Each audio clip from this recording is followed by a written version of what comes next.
Welcome viewer, I am Murugan S. This video tutorial describes, cannot delete registry key error while deleting key.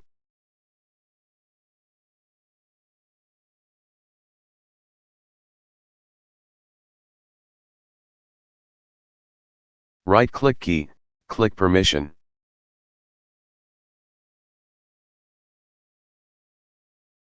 Click advanced. Add everyone.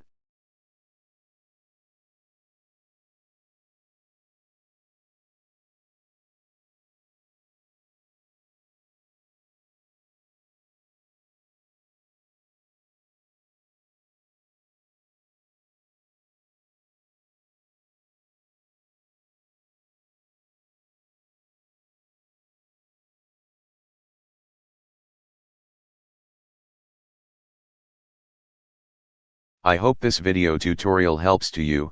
Please like, share and don't forget to subscribe my channel. Thank you very much. See you next video.